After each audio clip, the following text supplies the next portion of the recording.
chat. Are we doing that 30-second thing or no? Yeah, we're live though. Hey everyone, welcome back to the Phins Forecast. I am your host for this evening, Anthony Pinzone, along with Josh and Steve. On tonight's show, we are going to break down that rough loss to the Buffalo Bills on Sunday, and then we're going to talk a little bit about what our season has become. We're sitting at 2-6 now. How did we get here? If we have some time, we'll talk about the trade deadline. Were we disappointed that we didn't make any moves? Was that what we expected? And then we'll dive into the Rams game. We have another primetime game Monday night this time against the formerly from St. Louis Rams, who are now in LA. So we'll get into all of that in just a moment.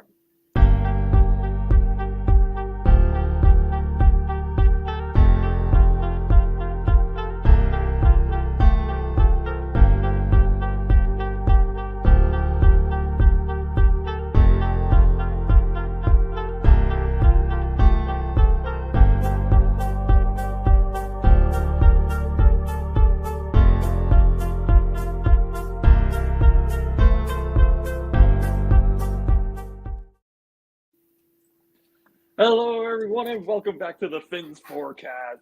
We're here again with you to talk Miami Dolphins football. We have a lot to talk about this evening, but of course, before we get into the ball, guys, let's see how we've been doing in the week since we were last together last week. I wasn't here. I haven't been with you guys for 2 weeks. I missed it. I know. A bit of an emergency last week, so couldn't come on, but I'm back this week. And then we're losing Keith, so it's mid-season. We're in mid-season form where we're always got somebody on the injured list at this point. Yeah, we're dealing with injuries too. Yeah. Hopefully we got Keith back next week. But Steve, I'll start with you, man. How you been?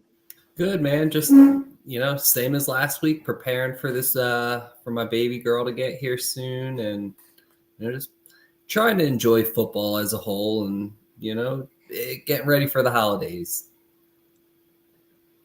Yeah, the holidays are a-coming, man. They're coming fast. I actually just said that to Holly today. I was like, so holidays are going to be here in like less a week than and 3 a weeks. What's the plan? She has divorced parents, so we have 3 sets of parents that we have to see. So it's always chaos. How about you, Josh? How's it going over there? Things are great, man. I mean, outside of my football and fantasy football life, everything is wonderful. Jess and I are gearing up just like you guys, getting ready for the holidays, and we're going to be hosting it this year this is our second year hosting it at the new house. So I'm pretty pumped, pretty jazzed, and looking forward to it. Yeah, man, I hosted Christmas once with the entire family. So I have 2 brothers and then all the parents, and we don't have a very big house, so it was very chaotic. But I enjoyed it. Mom helped me cook because I do the cooking around the house, but I'm not like really. So I'm like, I don't know how to cook for this many people, so she helped me out with that. But it was a lot of fun. Yeah, very cool. Hosting is stressful, or it can be stressful. So good. We love it. We love it. There's only 4 of us. It's Jess and I, and then her parents, and her dad and I do all the cooking and stuff. So it's we love doing it. They get here like the day or 2 before we start cooking and prep a bunch of stuff, and we'll wake up on Thanksgiving and kind of throw the turkey in and do all the final touches. It's really fun. Oh man, I'm jealous because we have so many parents. Like, there's never like a elongated holiday like that, because then it's jealousy season. But yeah, things are good on this end though. I think we're also, like I mentioned, getting ready for the holidays. They're coming fast. We have also just announced to everybody that we are also pregnant. So Steve, I'm going to be on the dial with you in 6 months, being like, "What is happening?" Congratulations! That's amazing, awesome. Man. Thank you. That is really cool. Super cool. Expected in May. I don't even know what to think yet. So, oh, man, that's awesome. Yeah, I got a baby boy coming. I really thought it was going to be a girl because my whole family's boys. So, like, I'm going to get the girl side. It's gonna shift, but it didn't turn out that way. So, really looking forward to that. All right, so is amazing. Let's go ahead by the and way. get into. I love that. There, Josh. Do I sound better now? That is much better. There it is. There he is. Right. Sorry, yeah, I was reading the comments as well here. Yeah, so little technical difficulties here in the beginning where the AirPods decided to take over the microphone. And they sound awful, so maybe I'll do Well, a you sound voiceover much after. better now. Yeah. All right, guys. Buffalo Bills versus the Miami Dolphins. We went up to Buffalo. I don't think expectations were very high for this one because we don't normally do too well going up to Buffalo, but boy, could we have been more wrong. This was a game for the ages. Yes, it was. Truthfully, a little disappointed in the coverage that we got, like on the Sunday football shows and stuff. I thought this was the game of the day, and we got like very little coverage from the different channels. Like, and I was very surprised. It was a what was it, 30-27 the final score? I'm like, Yep. Yeah. I'm like, how is this not the most covered game? It's a division game, Bills versus Dolphins. I think our record had a lot to do with that.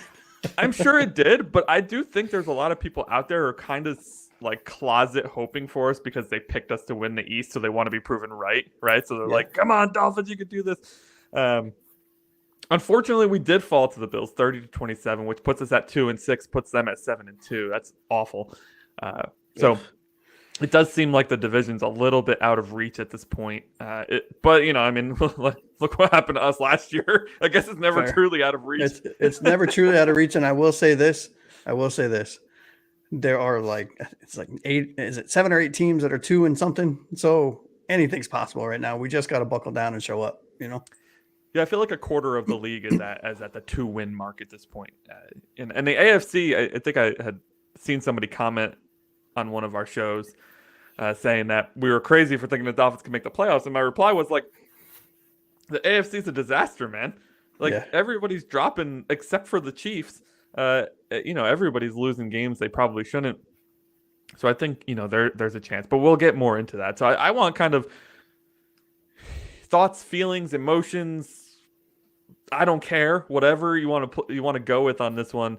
How do we feel about this Bills game overall, about the team? Whatever, Josh, if you want to start us off there. Yeah. You know, honestly, I'm glad we didn't have a post-game show because after the show, I was ready to blow up. Let's just hit the nuke button. Let's call it. I was just so heated. And then going through the second watch through. Gee, I did that with you, Steve, earlier too. Doing the second watch through of the game so I could get my notes in order for the show. It was actually a really, really two really good teams. Obviously, one much better than the other from a record standpoint, but two just solid all around performances is probably the better way of saying it. That showed up to play ball. It was great. The offense from a Miami standpoint was clicking on all cylinders, which was awesome. The offensive line, which I focus on the big guys when I watch football a lot. So defensive and offensive lines were phenomenal. The offensive line was, at least, you know, very frustrating with the defense, very frustrated with the defense still. I know we'll touch on that in a little bit here, but, you know, I think, you know, one play here, maybe benching 1 or 2 other players for the remainder of their lives, and we could win this game. You know what I mean?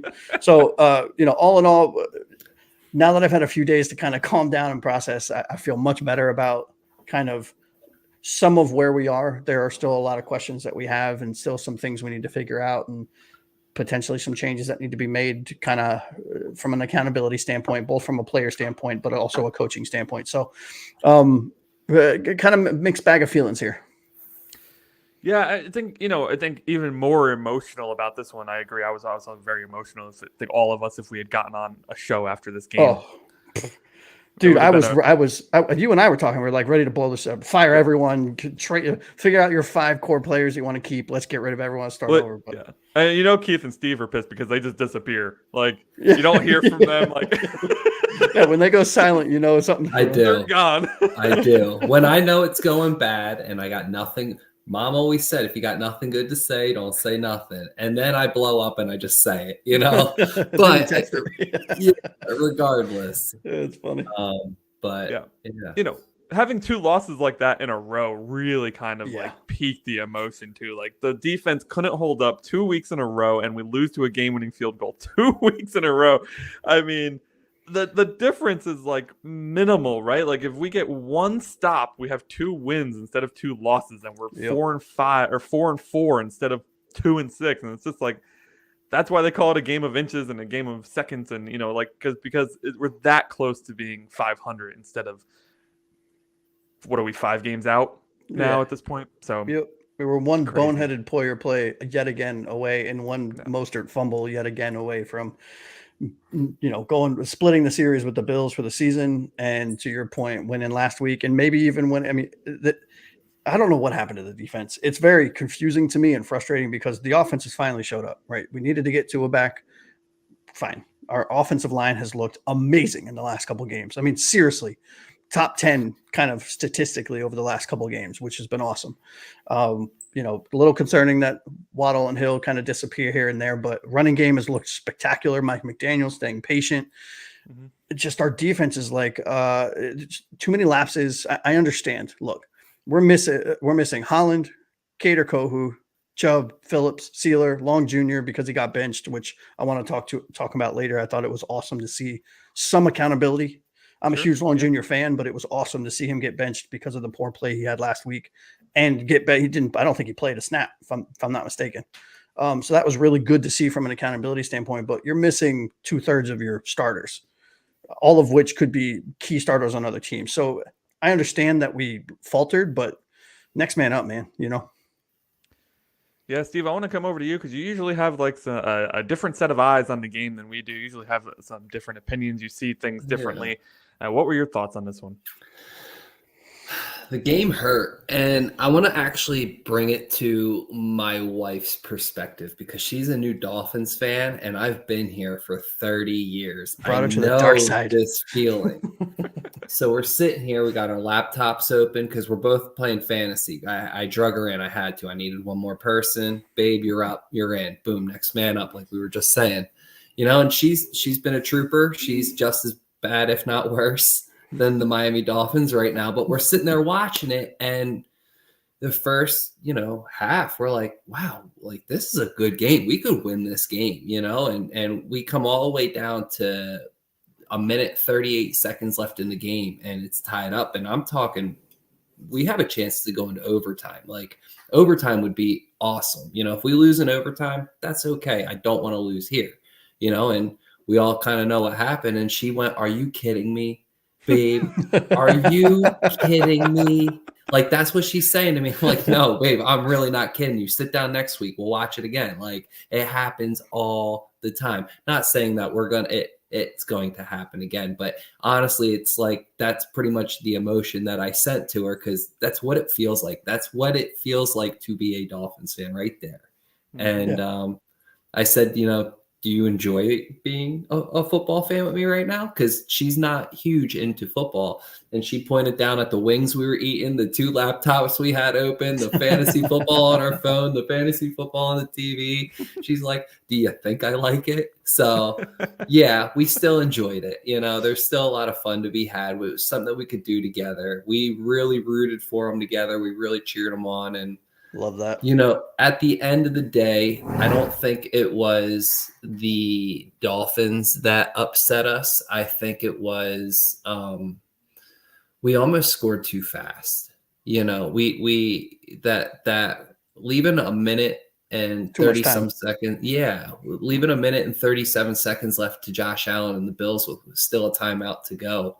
It's a lot of time on the clock. That's a lot of football to be played on a 2-minute drill with a team that's been moving the ball all game. I mean, whether or not we knew penalties were going to happen, I kind of understood that Josh Allen's going to use his legs right here and get out of bounds any which way he can and still stop the clock. Granted, it didn't have to go that way, and it didn't go that way. We kind of shot ourselves in the foot a little bit to get them in the field goal range. But when she looked at me and her palms up and her pregnant belly out and her jaw down and wing salsa everywhere and just like, yeah, that's how it's a mess. You're officially a fan. It's a mess. So, overall, though, it was a good game. I enjoyed the game. I wish we would use the way Buffalo was getting their players involved was not the same way we were getting our players involved. We got a player involved, and it was Devon Achane. Granted, he was moving the ball. I mean, the run game was working. We just kept with the run game, but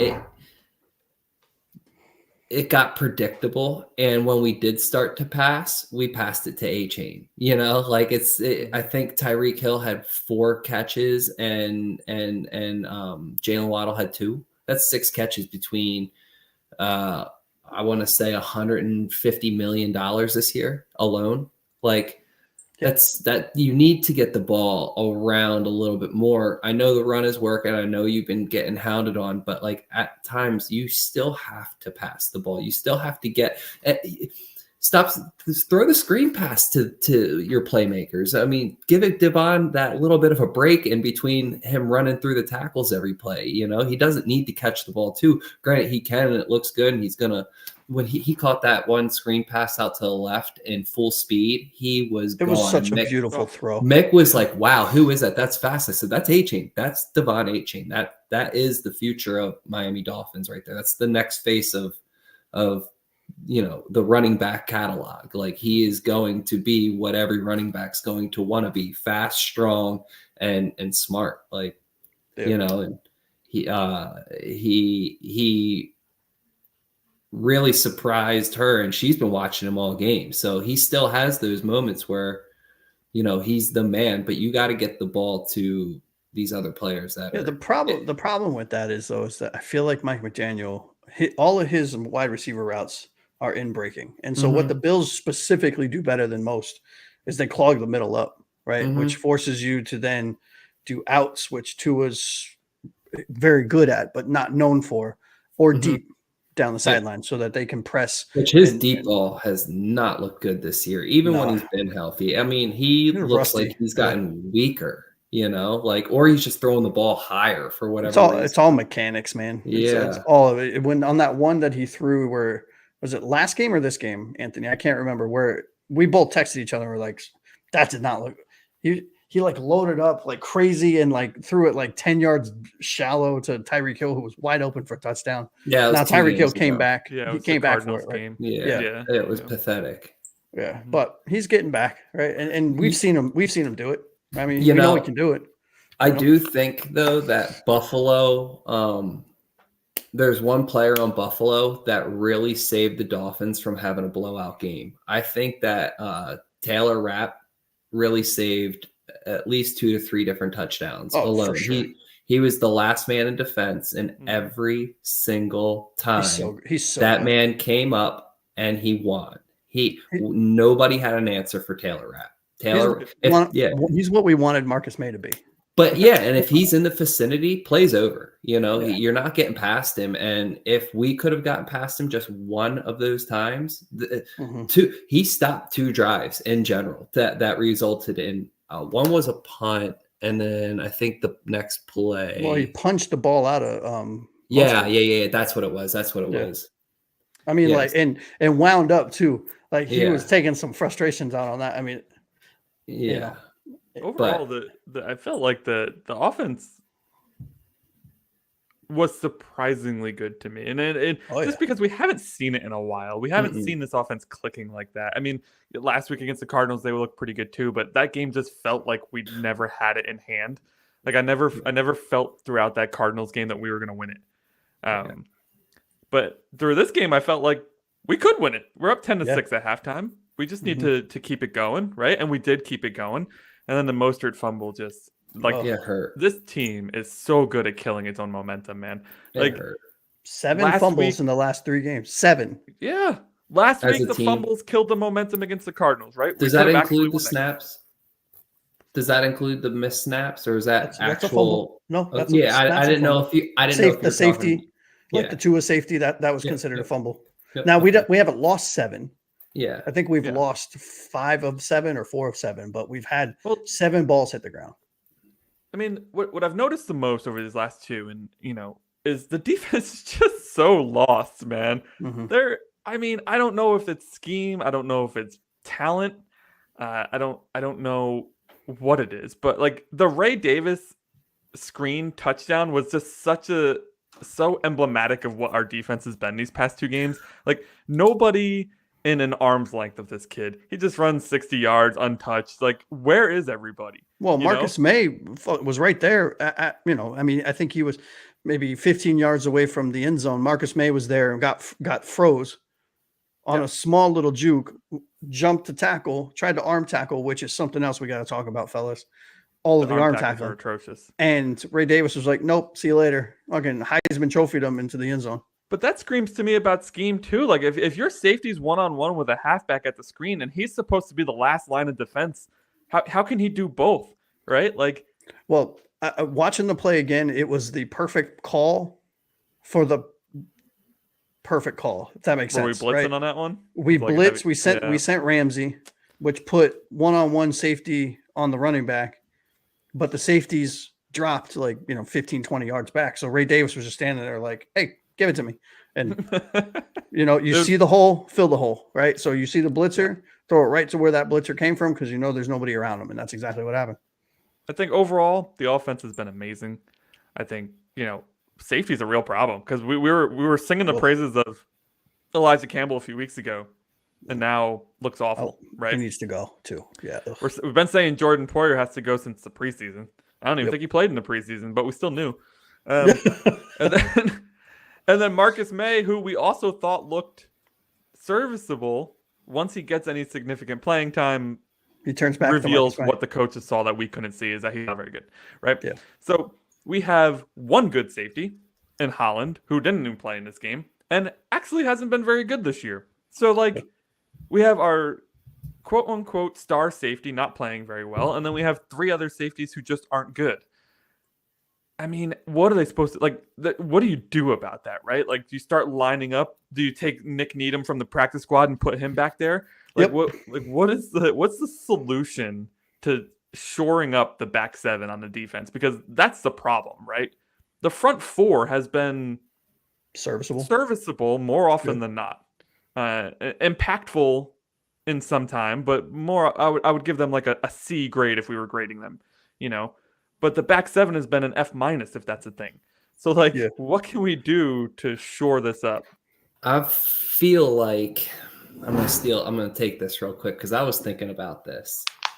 Cam Smith cannot cover man-to-man to save his life. And we are seeing that in the nickel. We saw that on the outside. He doesn't work in the middle. He doesn't work when he's just covering from hash to the numbers. He was burnt when he got his first opportunity. He hasn't really made a whole lot out of other opportunities, but I don't know.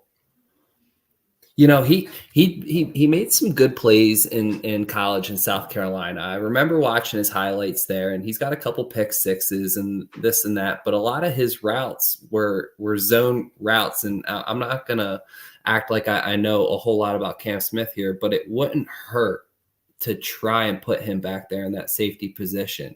I mean, I do remember seeing a few of his, like I said, his highlights and some of his picks. Didn't seem like he's hip to anybody. A lot of his interceptions, he's able to watch the quarterback and not necessarily keep an eye on a receiver. And maybe his footwork's not the best. Maybe he needs that zone in between to read the defense a little bit. And honestly, it's not going to hurt anything. Poyer finally used his head, but in the wrong way. Fourth quarter gave the other team a first down. You know what I mean? What are you doing, dude? By the way, to your point, Cam had a forgettable day, but that final drive, that was a fantastic drive. Oh, it was awesome. It was awesome. He was the one that broke that pass up, and then Poyer comes out of nowhere and hits the guy. It's come on, man. The play was already over. Exactly. But he has shown some promise. I'm not saying he's terrible, but he hasn't shown that he can cover one-on-one. No. With nearly don't forget.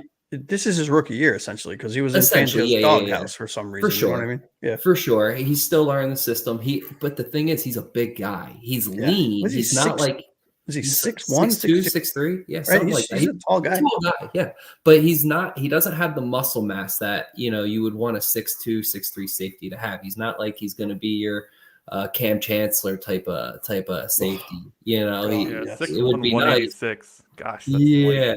Yeah. It would be nice if we could. Is that what he is? 186. Mm-hmm. Yeah, it would be nice if you could make him 220 and put him back there. Well, the problem is though, don't forget he also runs a 4.3 or 4.35 or whatever the hell it was. So you put weight on, he's going to be slower. right? But that makes him more built for the position. You don't need to run that fast of a 4-4-4-5 at a safety. It's nice. You're probably definitely going to hold the field a lot easier, but it's not as necessary if you're, backpedaling most of the time. I mean, in my opinion, I think we play more nickel, right? Because our which safeties doesn't are suit him hot if you ask me. Yeah. No, I'm saying from a defensive play calling Safeties scheme. are garbage. The linebackers are garbage. Let's put another defensive back out there. No, seriously. I mean, I get it. That's good. Look, I mean, we have 2 linebackers that are fast, that are okay, D+, C- type players right now, the way they're playing. Yeah. I'd say maybe C+ for the year, D- over the last 2 games. Put one safety back when Holland's back. Put an extra CB on the field and see what happens. Right? I don't know, man. But if you move Cam Smith back, you're giving Storm Duck his due. And honestly, I think Storm Duck has done more impressive in the opportunities he's got. He's given more highlights. He's given more, optimism to the fans. He's just given more and with less. And I don't know, badass name. Well, that too. I mean, it stands out, but even still, it's standing out because of how he's playing. It's not standing out because he's just on the field. His play is making the name. You know what I'd love to see though is Storm Duck turn into like a really good player, and then they do the thing from Mighty Ducks where they're all like quack. Quack, quack, quack. That'd be cool. To Duck's credit, though, he is starting for us, though, right? He missed this game, I'm pretty sure, but he was in. He didn't play. Him and Kate are missing this game. That's definitely not what we needed to help improve, to help improve the secondary. I mean, geez. I mean, they look awful with here's the list, right? Here's the list again. We were missing Holland, Cater, Chubb, Phillips, Sealer, Long Jr., Storm Duck. Just from the defense. Fuller's on the other side. So Duck is coming in as the 4th corner. Okay. Yeah. So it's a mess in the defensive secondary. There's no other way to put it. The defensive front has been okay. I think this was one of their worst games, though. They didn't get a lot of pressure on Josh, which nobody does. So whatever. Although your boy got a sack. Don't Sorry. burn the lead. Oh, don't burn. Shit. I pooped the bed, fellas. Hey, giveth and taketh away, though. Yeah. That's what I'm going to get to. Listen, Deshaun Hand looked like he was getting tossed around, which is unusual because he's been kind of our rock in there. We have that Peely kid who I feel like I know he plays a lot, but I barely ever notice him. And then Calais Campbell's been really good, as usual. The guy is all over the place. He's 38 years old, and he's going from one hash to the other to chase down a running back and get him. I don't understand. Why is everybody not putting in this effort? Like, it must be so frustrating for him to be like, I am a 6'8", 350-pound man that's 38 years old, and I got to the other side of the field faster than you, right? Like, how is that possible? It's frustrating, man. But that's accountability. We need pardon my friend. Sorry. We need accountability. We need it. And I know you mentioned that we benched David Long, which was good to see. Anthony Walker led the team in tackles. I don't know if that's a great thing because that means he was chasing down guys a lot. But what I wanted to get to is that our rookie first-round pick finally had a half-decent game. Chop Robinson got his first sack. I know that he's not in our game balls and jockstrap, spoiler alert, so I want to bring him up here. As soon as he got that sack, and it wasn't a long sack, it was like 6 yards or something like that. So we get to 3rd and 16. The very next play, he jumps off sides. So, like, that's where Steve's talking about. Like, he giveth and then he taketh away, like the boneheaded rookie move right after you just had your first sack. And it was a beautiful sack. He finally, like, reached his arm out, like we've been saying.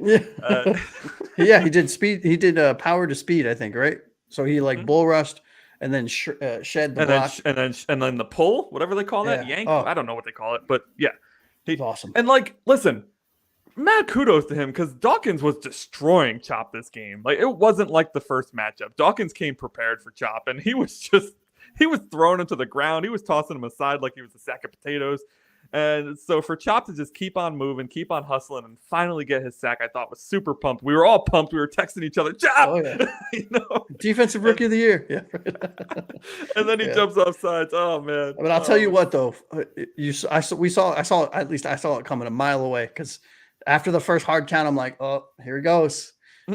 I mean, such a veteran move by a good quarterback. Albeit, and it tastes like vinegar, but a great quarterback right now.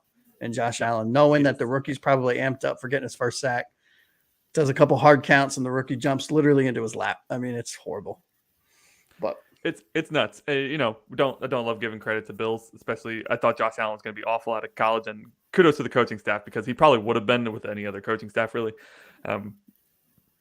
But he looks good this year. Lost Stephon Diggs. Everybody's like, who's he going to throw it to? Nobody cares, because he's an elite quarterback. I got all excited. All excited when that trade happened. I was like, oh, Josh Allen's going to take a step back. Well, and I thought, and you know what? He's throwing it to the running backs just like us. Like you mentioned, throwing it to Achane, throwing it to not throwing it to our guys. We have 2 elite receivers. We're not even using them.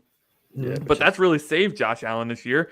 It's like Shakir and James Cook are his top 2 targets. And, Keon Coleman's starting to get some, but then he fumbles it to, he drops it essentially into Jalen Ramsey's hands. Yeah.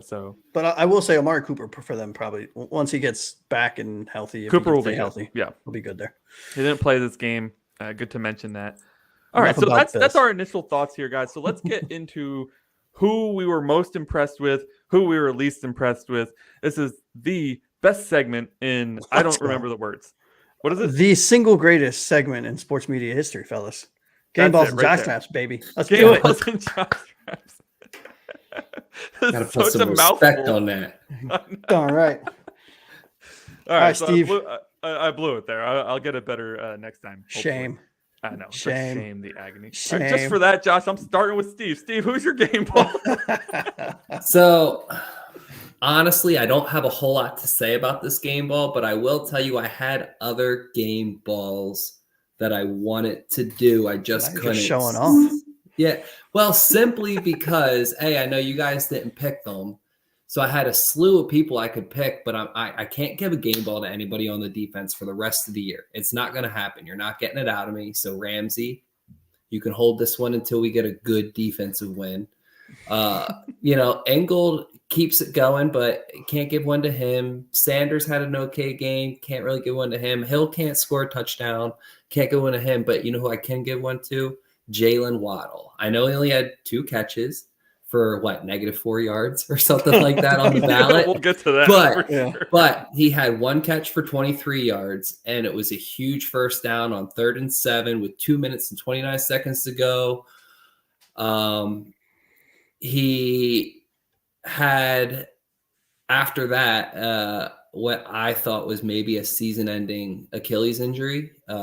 Right after that, maybe 2 plays after that catch.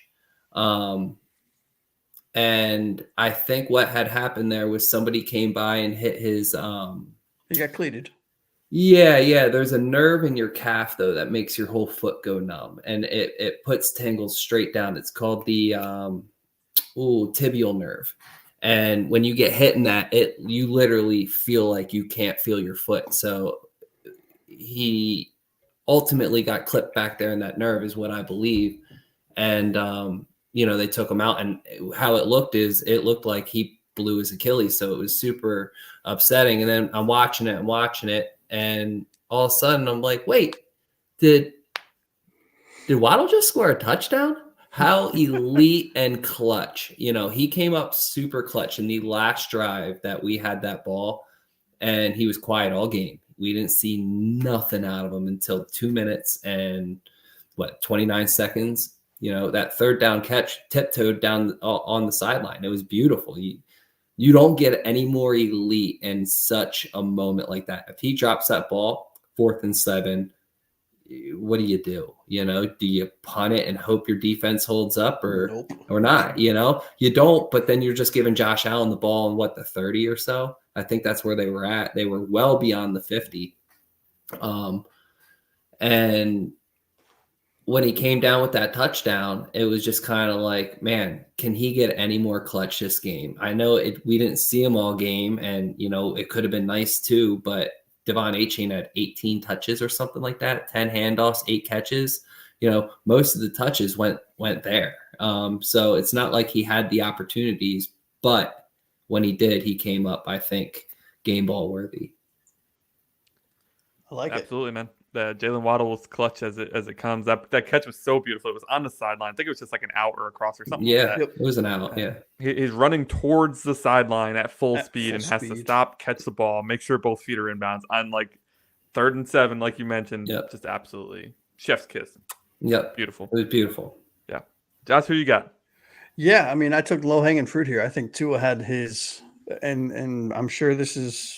I'm not sure. Rather, who will agree with me on this, but I think he had his best performance in a Miami Dolphin uniform to date of his career. That means this, in my opinion, I thought this was a better game than the 70-something points that we hung on Denver. And the Broncos, yeah. Better than the comeback, 4-touchdown comeback in the fourth quarter against Baltimore. I thought this game showed masterclass understanding of football, how to read a defense, how to manipulate a defense with your eyes and your body language, how to fit in throws in the tight windows. The accuracy was better than I think I've ever seen from him to date. His ability to scramble, and albeit wish he would have slid the other way, feet first instead of diving head first, but he didn't get hurt. So, hey, it's a win. His command of the offense, his command of the plays, him helping out other teams. I mean, it was just a true masterclass of a performance from a quarterback. I think it was better than Josh Allen's performance, honestly, albeit probably a little biased. But, in the last 2 games since Tua's come back, he's 53 of 66. He's got 465 yards, 3 tuds, and no INTs. And he's leading an offense now that's averaging 27.5 points a game. You can't ask for more. I think he's what he does for this offense can't be quantified, right? I mean, you can see, yes, okay, cool. He's a good quarterback, right? He's a top 10 quarterback, if you will, top 15 for the fans that aren't big fans of his. But I think where it sucks where we're at and I'm going to have a little soapbox moment here, fellas, and I apologize, but it sucks where we are from a record standpoint, right? I mean, it's horrible. Not what we thought. We thought we would be where the Bills are, right, from a record standpoint. But the one silver lining that I've taken away from this whole season so far is the fact that if you ever had a question about Tua in this offense, if you ever had a question about whether or not Tua is the right guy to run this specific offense, if you ever had a question about whether he is a top flight quarterback in this league, look at what we came for when he was injured, where we had 3 different starting quarterbacks, one of which has been in this system for 3 years, one of which should not be a quarterback because he hasn't played quarterback since high school well, and another one I was high on in Huntley, but just clearly wasn't ready for the spotlight, right? And then he comes back and in 2 games has this offense ticking back close to 30 points a game. It's amazing to see. I'm thrilled that he's our quarterback. And if he can just figure out a way to stay healthy, there is a foreseeable future this season, even where we rattle off a handful of games here in a row, coming up to the hard stretch down towards the end of the season here. We're still in it. Tua gives me a lot of hope, a lot more than I had a couple weeks ago. And I'm not saying that, for all I know, we won't win another game because that's also very feasible, right? I mean, with what our schedule is going to the end of the season now, we were supposed to run the table to begin to give us a buffer going into the the fourth quarter of the season, if you will. That's not the case anymore. Every game's a playoff game. Every game's important if we're trying to make the wild card because we're not winning this division, in my opinion. But anything's possible, man. Anything's possible. And Tua had a phenomenal game. Yeah. Just a reminder to those who are listening, we averaged 11 points per game without Tua. And now we've scored, I don't even know. We scored 27 this game. What did we score against the Cardinals? 27. We've scored 27 points. So 27 points a game since he's been back. That's quite a significant increase. more than 150% for those. And it's who are counting. infuriating, right? It's frustrating because if Tua makes the smart franchise quarterback move in the first Bills game, Mhm. you're the franchise guy. You're our 200 and whatever $1 million guy. You don't need to truck somebody. Take the L, right? If we lose a game, fine. But if we lose you, we lose much more than just the Bills game, right? Right. This season's going to end with quite a lot of what shoulda, coulda, woulda, right? Because if we had Tua for this stretch, we don't lose to Tennessee. I don't think we lose any of the games that we've played outside of the crazy game. I mean, these last two were we lost by field goals on both. Okay, shit happens, right? But I don't know if we would lose those though with with Tua being in for 4 other games straight. The last game we clearly were trying to knock some rust off again, for the second time this season, and then we played a hell of a game. We really did. Our defense is banged up. We've had a Band-Aid on us all season long. It's not like we're getting any healthier for whatever reason some teams are, and we're just not. It just we've had this Band-Aid on the defense for a year and a half now. Dude, facts. it's facts. The cast is about to come off. I think the cast comes off soon. We just got to get through a little rehab. Well, Chubb is back practicing, from what I read. Yep. I mean, it's hard to remember. Like, our defense was good last year, right? Do we get better with Chubb and Phillips back though? Like, I know Phillips, yes, but Chubb's not getting any younger. He hasn't played in Bro, don't let recency bias fool you. Chubb was having a Pro Bowl. He had like 9 sacks before he got injured. For sure. Yeah, but yeah. He's coming off a hard injury. I mean, it's a big rehab. How old is he? Do you guys know off the top of your head? 27, 28. Is he in his 30s? I can't remember. He's 29 or 30, I thought. 28. Yeah, I thought he was 28. Yeah. But so I'm not saying he's old, but the explosiveness is only going to go down from here, especially with the the rehab he's going to have to go through. He's never going to be exactly what he was, and he's always going to have to play with that in the back of his head. Like, was this his first major?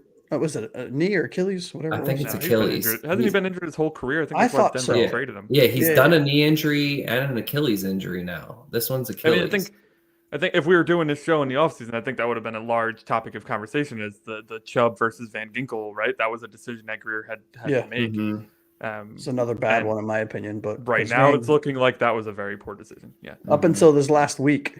So after the Cardinals game, I read something, and I'm paraphrasing from my memory, but like Van Ginkel had more touchdowns than our offense or something like that total through like 4 weeks. Yeah.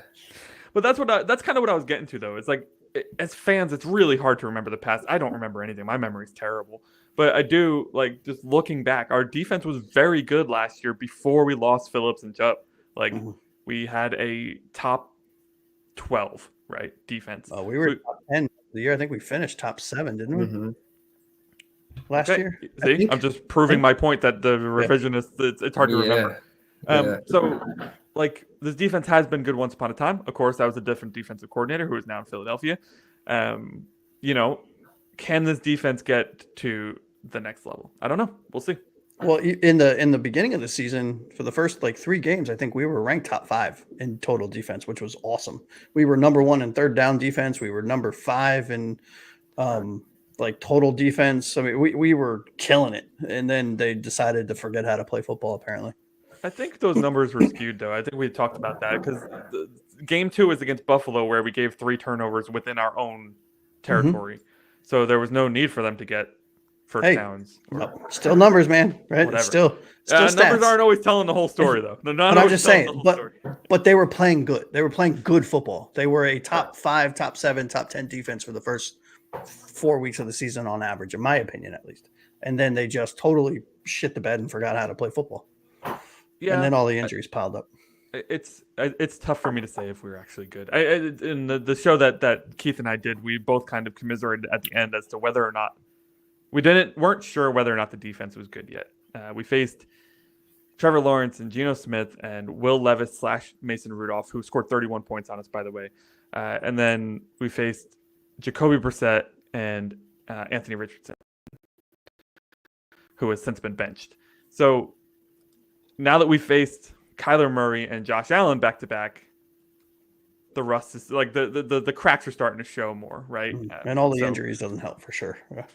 We've gone way off topic here. Let me get to my game ball because I don't know how we got here, but we got here. So let me. My game ball was to Devon Achane. That should be no surprise to anybody. This guy, I think I saw a stat on like the fantasy football subreddit the other day that every full game that Tua has played, Achane has had 115 yards plus. Oh, seriously? Yeah, he has been absolutely fantastic. He is all over the field. He is a lightning in a bottle. As Steve said before when his wife was like, whoa, who was that? It's Achane, right? I mean, this guy, he gets the ball and goes from 0 to 100 in a flash. So not much more I can really say about him that we haven't already said in the show. I think Devon Achane is the future, to Steve's point, and we've said that in the past. Like, he is, to all Chris Greer's mishaps, what a home run. Yeah, seriously, right? What a good call out. Now let me ask you guys a question. I know before we go to Jockstraps about Achane, where do you see him in the realm of running backs? Is he, over the next couple of years, do you see him a potential top 10? Is he already a top 10? Is he a top 5? I mean, where do you see him? I see him like a Dalvin Cook was at his prime in Minnesota. It's just I hope we don't ever get rid of him. Yeah. That's all. And injuries don't derail his career. Yes. But I see a Dalvin Cook-esque career out of him. Great kind of parallel, right? That's awesome. Yeah. I like that. I was thinking dual threats as well. I was thinking CMC just because he's with the 49ers right now. Do you think he's talented enough to be at a CMC level? I mean, because CMC the last couple of years, albeit an injury-riddled couple of years, and he's on my fantasy team, so he can go F himself right now. But I think he's a stud, dude. I think it's a loaded question because I don't think Mike will ever give Achane the workload. Fair. To be that. But from a talent level, you could see there. From a talent level, I could definitely see. Yeah. I mean, he does everything. He's tough. I can't say he does everything CMC does because I don't understand football to that level. Fair. But like from an amateur point of view, just watching the two play, they're very similar. They're one cut, hit the hole, lightning in a bottle, or catch it out of the backfield and make somebody miss type of guys who are just dangerous, right? I mean, we could see Achane running a 10-yard hitch or whatever other route they need him to run and making a play out of it. It's the same stuff that they utilize CMC for, and sent Deebo Samuel out there in San Francisco. So. It's pretty crazy to think that we have someone of that caliber on our team, and he's only going to get better over the next couple of years, putting more weight on his body properly. And it's crazy to think about the talent we have, and we're 2-6, dude. I mean, we have Tyreek Hill, Jalen Waddle, Devon Achane, Mostert looks great, Tua looks elite. Which I have a question then. Is it sensible to have such a hard playbook? Probably not. And I think we've seen them kind of explode now that it's simplified a little bit. Even since Tua has come back, the motion has cooled significantly. Yeah, I know we've talked about that they just need to stop playing that motion game, but simplifying the plays and leaving those trick plays for trick play times, I think, I mean, I've said it a million times to your point, Steve. Let your players play. Yeah. Gimmicky crap is great every now and then. The league has caught up to it from your first year. Stop force feeding it. It doesn't work, right? Well, and good coaches know when to call it, right? Like to your point, the Ray Davis call was perfectly timed. An end around to Tyreek in a perfectly timed situation is a home run. It's a touchdown. Yeah. Right. Yeah. But an end around to Tyreek 6 times a game is just predictable.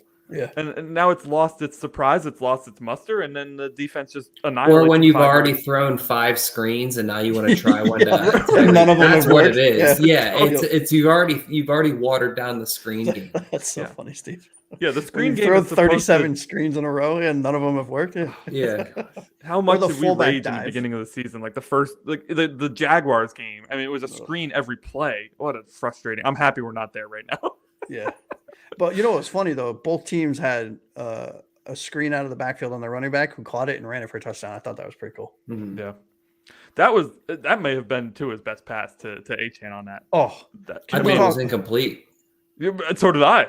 Yeah, Achane just turned on the burners. Yeah, I was like, where are you throwing that, dude? I mean, talk about leading your receiver into full speed. Yeah. Oh, it's gorgeous. It was absolutely stunning. Yeah. And that goes. Sorry to cut you off, but we haven't necessarily seen that from him on that type of play. So to see that, it's like, oh my God, he's improving. That's so it was an amazing. And what did you say, Anthony? You said this in the beginning. Maybe it was Steve. I can't remember. Maybe we both said it. I think I might have heard it from both of you at some point. But every year, Tua has improved on something, both during the season and in the off season. And to your point, Anthony, that you just said, I really do think that this is something that he focused on because he was horrible at it. His running backs always had to reach behind or stop. It's been a few times now where he's hit them in stride out of the backfield, and that was really cool to see. The most painful ones were to Tyreek, when they specifically had Tyreek run behind him to get out into the flat and beat the receiver to the flat, and Tua hits him too slow, and it just becomes a 2-yard gain instead of a 10-yard gain. And So while we're on a negative subject, let's talk jockstraps. So I'll start us off with the jockstrap. Mine is a play, not a player, and it's the final play of the game. What is this loop-de-doo, pass it around? We lost 25 yards on it. Like we've seen the Hail Mary work for teams just last week. Or Jaden Daniels throws the Hail Mary, right? Like it works. It's possible. There's like an art to it now. You have one guy behind the crowd, one guy in front of the crowd looking for the rebounds, and then the crowd that jumps up and tries to tip it, right? It's still not a high percentage play, but it's got to be a higher percentage than pitching it out to a fullback or a lineman and having them pitch it around like a dozen times. This one only made it like 3 pitches before Waddle ran inexplicably 25 yards backwards and gets tackled to all fantasy players' chagrin because he ends with -4 yards because of included. It was called the Miracle in Miami because it doesn't work. Yeah, exactly. Right. Yeah. We had it succeed once. Let's not keep doing it more and more. That's my jock strap. If you can give it to a play, if not, I give it to McDaniel for calling that play. Absolutely atrocious. I just I couldn't do anything but laugh because I'm like, this is how you're choosing to end this. It's never going to work. It's never going to work. It's not working.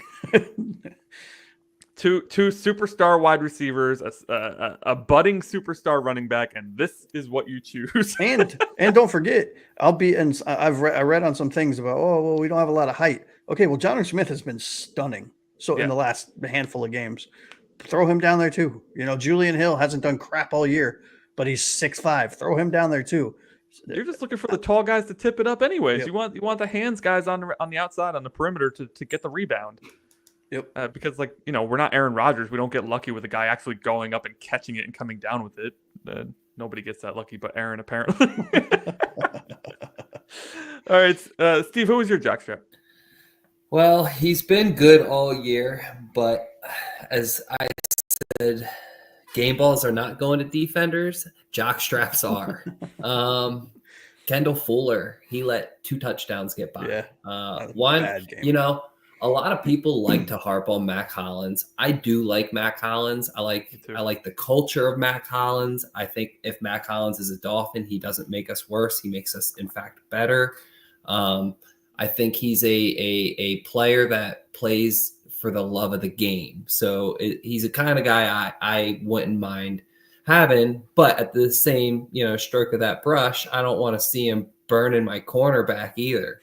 So that kind of sucked. And then we've talked about this before, but the Ray Davis breaking arm tackles, you know who that arm tackle was? That was Mr. K. Fuller, Kendall Fuller right there. Yeah, he looked like he was trying to tackle a water balloon or something. Like you can't grab somebody like that. You put your shoulder into him, especially not a running back that deadlifts and squats 600 pounds or whatever the hell it was. So I watched that play a few times because I did watch it on YouTube then. But if you're afraid that you're going to collide into, I believe it was Brooks, hold up a minute. Let's see what Brooks can do. And if Brooks doesn't get him, he's at least slowed down, then hit him. You and Brooks don't have to hit him at the same exact time. There's angles. You take a different angle and cut the field off a little bit. So he just didn't play well at all. And honestly, it was probably the game-winning touchdown because the next score that they had was the field goal to win the game. So all in all, I don't think that Fuller had his best game. I don't think that Fuller looked even remotely good. I'm going to chalk it up that Fuller ate some bad dinner the night before and was just a little slow in the belly today. You know? I mean, you did mention before how like we scored too quickly, but we also let them score too quickly. Like a one play drive is too much, you know? Exactly. And honestly, that was almost the exact line I was thinking about when I said that. I was like, "Ooh, I'm going to use the opposite when I said jockstrap." But thank you. Yes. No, exactly. Yeah. Well, to Anthony's point, like you can score fast, but you got to still stop them. Mm-hmm. Sorry for stealing your thunder. I was reading your mind, I guess. That's all right. You said it better than me too. All right, let's wrap up strong. Aqua Ace, who is your jockstrap for this one? Yeah, so I got dual jockstraps because I was holding off on the second. Pass them out. On second jockstrap in case one of you guys stole them. But buckle up, fellas, because I'm going to go here. I'm about to go on a rant for a second. Oh, boy. So both jockstraps, Poyer and Mostert. Poyer, I can't say what I really want because this is a family-friendly show, and I've already slipped twice. So I apologize. But, Poyer needs to not be on a football field ever again. From an accountability standpoint alone, he should be benched. He should not be allowed to maybe hold Javon Holland's helmet. Maybe get him a drink if he needs it, but what he did was unacceptable. He was the Bills' best player of the game, in my opinion. He forgot what team he was playing for because how do you do that? Right? You know the rules. You've been in this league long enough to understand how to tackle, where to tackle, when to tackle, and how to do it properly without getting flagged. You've done it for over a decade, surprisingly very well for Buffalo. And then you come to Miami, talk crap about Miami and how the perception of the team is soft and all, which probably all very true, right? From an opponent standpoint. And this is how you back it up. You cost us. You are one of two reasons why we lost this game. Our rookie, albeit second year, but rookie cornerback in Cam Smith made back-to-back pass breakups, to get us to a 3rd and 7. Had them stymied across the board all drive on the final kind of before they kicked the field goal. And what does he do? Crown of the helmet to the face mask, 10-yard, 15, whatever the hell it was. You gave them the game. Unacceptable. If we benched Long Jr. for his poor play last game, can we fire him? Can we cut him? Do something because it's unacceptable. He should not see the field again, in my opinion. I am so fed up with Poyer's lack of speed, lack of aggression. Then he's over-aggressive to try to overcompensate. He doesn't take good angles anymore. He doesn't have the speed to catch. He doesn't have the speed to make up when he takes bad angles. It's horrible all around. There's not a good thing about him right now that I can come up with. And Mostert, for as much as I love him as a player, I think he is a phenomenal locker room presence, a locker room veteran, a key voice in this for this team. Every player at different positions when they hit certain ages, right, from a statistical standpoint, start to decline rapidly. And I'm not saying he's there yet, but he's had 2 fumbles in the last 2 games, both of which cost us a game. 88 yards in this game, surprisingly. But he's holding that ball like a loaf of Wonder Bread. Like Tiki had that thing high and tight. That's where you need to put that thing at this point in his career. And what kills me is the next time he had the ball after the fumble, 2 hands like you're supposed to when you're running through a crowd of players that are known for. This is what I mean by a player not being ready. You know that Buffalo is notorious for gang tackling and punching at balls to try to cause fumbles. Yet you still are holding it out like a loaf of bread. Like, what you know better. And so, like Poyer, as much as I hate to say it, there needs to be some accountability. And there was. He got benched for a while in the game. That's great. I think there needs to be a serious, like, this is one of those things where, because where he is in this locker room from a popularity and from a leadership and from a captain standpoint, these are the kind of decisions and accountabilities that need to be held to make a point. Right. It doesn't have to be cutting someone. It doesn't have to be getting rid of somebody or lashing out them at a meeting. Oh, crap. If they can bench Mostert for a game, I can't make another mistake because they'll definitely bench me. These are the kind of things that need to happen because what these two players have done over the last, well, Poyer all season, but Mostert over the last, since coming back from the injuries. Yes, he's had a lot of yards. Yes, he had a couple touchdowns against Arizona. But you cannot make the boneheaded mistake to cost you the game because you both are the reason we lost this game, in my opinion. Simple fact. Sorry, fellas. No worries. So I'd love to recap here before we get into the next segment. So for the game balls, which if you're not familiar with our segment, game balls and jockstraps, game balls are whoever played the best performance, we thought, and jockstraps are whoever had the worst performance. So our game balls, Josh gave it to Tua, Steve gave it to Jalen Waddle, and I gave it to Devon Achane. I don't know how to say his name. The jockstraps. Jockstraps, Josh went to Jordan Poyer and Raheem Mostert for essentially turning the tide of the game in the Bills' favor. Steve went Kendall Fuller just because he didn't actually show up to this game. And then I went with the end of game sequence where instead of throwing a Hail Mary, we tried to throw a toss around Miami Miracle style, which, only happens once. That's why it's called a miracle. So if you have different game balls and jockstraps, we would love to hear them. Please put them in the chat if you're joining us live or throw them in the chat below or as a comment if you're just watching later on YouTube. We would love to know who your game balls and jockstraps are. All right, boys. We're not up to the Rams yet. We have a far more important topic to talk about first. Let's go.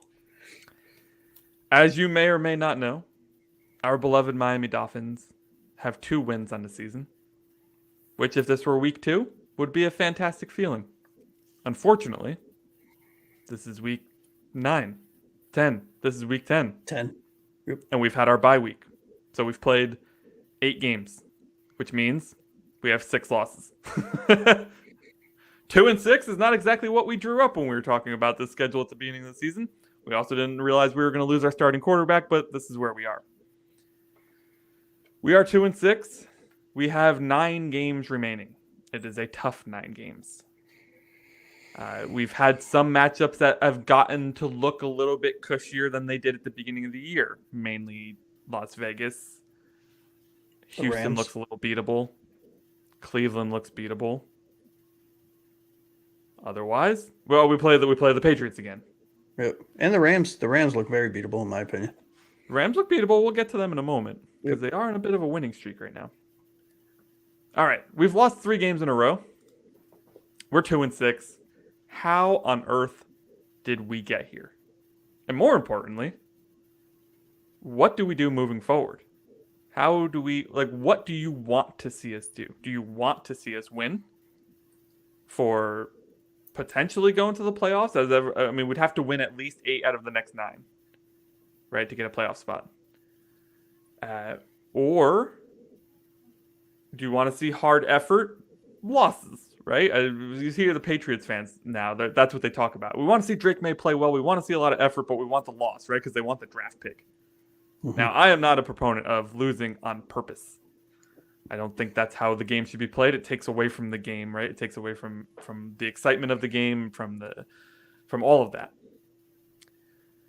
So I'm interested to hear your guys' kind of opinions on that. Let's start with how the heck did we get here? Namely, we know that the quarterback was gone, but what else has gone wrong with this team? What else would you attest this start to outside of, losing our starting quarterback for, I don't even remember, 5 games? Something like that. Yep. 4 games? Something, whatever. So, Josh, you came up with this segment, so I'm going to let you start it. Yeah, honestly, I think it's, great tee up, by the way, Anthony. Thank you. I honestly think it's a combination of, it's a lot of little things, right, that have led us to where we're at right now. Now, I am overly optimistic about this team. I bleed the colors. I have teal colored glasses on most of the time, except for right now. I'm trying. When I was coming up with my idea, my thought for this segment, I did my very best to take away my fandom and look at it objectively, right? And it's a lot of little things, a lot of little concerning things, but a lot of correctable things.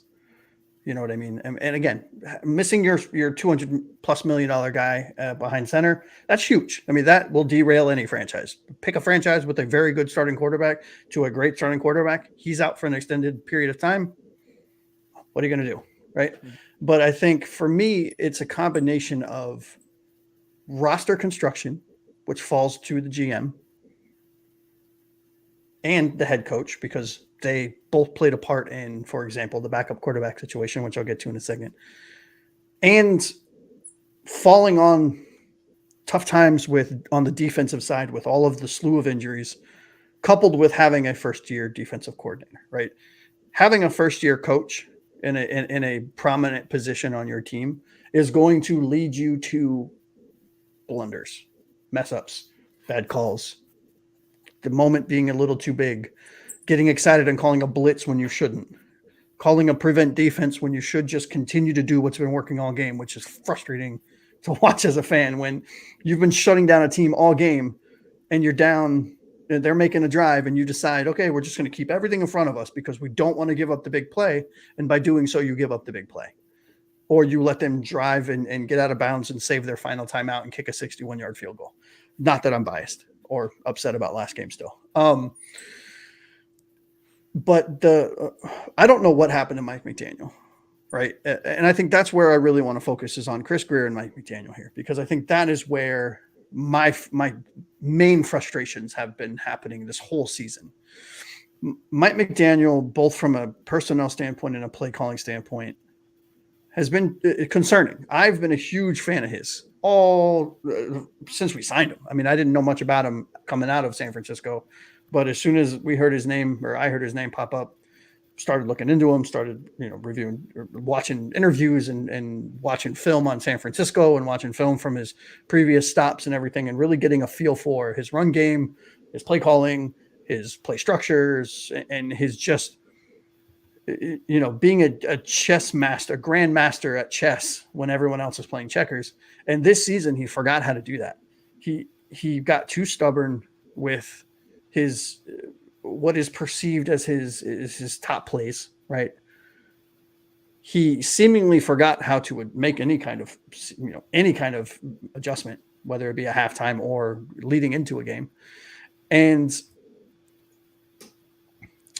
trying to think of the best way to say this, but it's like he got a little bit too much into himself. He kind of forgot what it took and what he did to get to where he is now. Now he's leading a franchise. He's the head coach of the Miami Dolphins, and he forgot what it took to get there because he just sat back on his laurels, on his morals, on whatever else that rhymes with those things, and thought that, we have a bunch of players that are awesome and fast, and I'm just going to call these little things, and they're going to win the play, instead of me putting players in positions to win the play.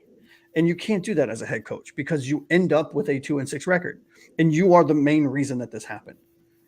In my opinion, he is one of the sole culprits for this. Now, I'm not saying that he can't turn it around, and I'm definitely not saying that he should be fired, because I'm a huge fan, and I think this is just one of those things that hopefully you learn from. And by extension, you can fix going forward, specifically, from a play calling standpoint and a not being so stubborn, knowing that it's okay to set an entire game plan and to draw up a bunch of plays, but knowing that it's okay if it doesn't work, right? Okay, you screwed up. You misplanned for something. Make an adjustment and show us why you are the head coach of a team, as opposed to sticking with what you're being stubborn with your play design and your kind of top of the game script, your script coming out of halftime, which most teams do. They have a certain set of plays. This is what we're going to run going into the game. If we get the ball first, or whenever we get the ball first, coming out of halftime, these are the first 5 plays we're going to run, barring any kind of changes. Here are the calls to it. You can make adjustments at the line as needed, but this is what we're going to do. If those aren't working, stop doing them. Right. And then Chris Grier needs to understand you can't go into the season. I don't care if Tua had a full season healthy. That was awesome as a fan to see what Tua can do if he's fully healthy. But outside of last year, he's never been healthy. Not fully. That is not the norm. That is an anomaly. And so going into the season with eventually the 3, but the quarterbacks that we had backing up Tua was criminal. absolutely criminal. And I blame both Chris Greer and Mike McDaniel, because Mike McDaniel went to, there's plenty of reports out there. Mike McDaniel went to Chris Greer and said, Skylar Thompson can run my offense. He's been in this offense, in my offense, for 3 years. He can do it. He can't. Skylar Thompson should not be in the NFL, in my opinion. Tim Boyle should not be in the NFL, in my opinion. Mike McDaniel signed off on both of those, and Chris Greer bought the groceries. But at a certain point, as a GM, you need to recognize that your head coach is wrong and say, okay, I appreciate you, but let's do something better. Yeah, you have the final say. Yeah. Like, Sorry, like fellas. I've been wanting to say that. No worries. For like 6 in draft games. day, right? The coach and the GM are button heads, and I know it's Yes. a movie, but many people have said So that. good.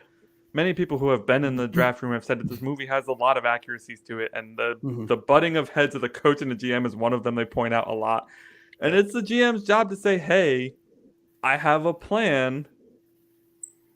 Wait until it's done, and then let's talk about it." Or, "Hey, you're wrong. This is what we need to do." Yeah. Yep. Yeah. Good points, Steve. It's been a season so far. How did we get here?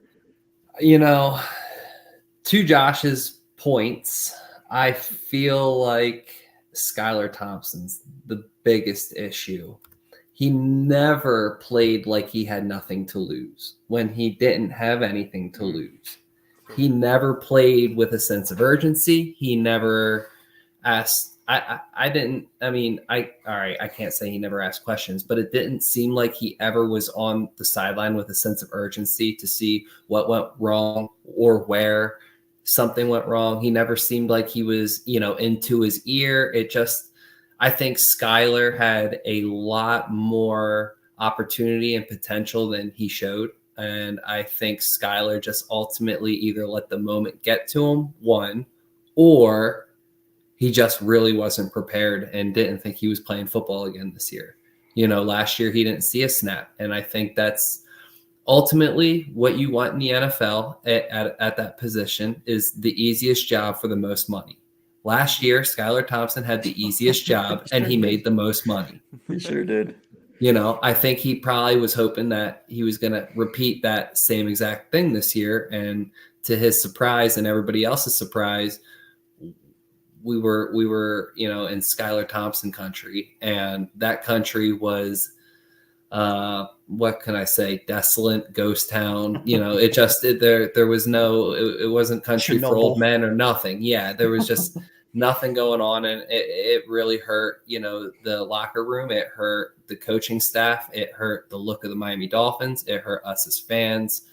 You don't ever want to point the losses at one person, but ultimately when you're the general of a football team, you're the commander, you're the play caller, you're the guy behind center, you're the guy that people are looking at, what are we doing? Like, you're that guy, whether you signed up for it or not, whether that's what you want to do this season or not, you are that guy. And, if you're not going to play with a sense of urgency, or you're not going to play with, I got nothing to lose mentality, you're our Achilles heel right now, and ultimately, Mike McDaniel didn't do himself any favors. Chris Greer didn't do himself any favors, but Skylar sure as hell did not help them out by any stretch of the imagination.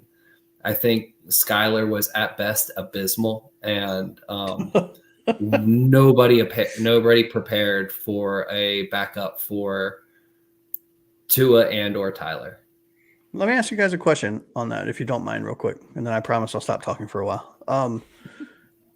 I don't think I've ever seen, or I shouldn't say ever, I haven't seen a quarterback regress that much in a decade plus. I mean, that was from what he was when he led the team in the playoffs in the wild card, and albeit to a loss, but he was great.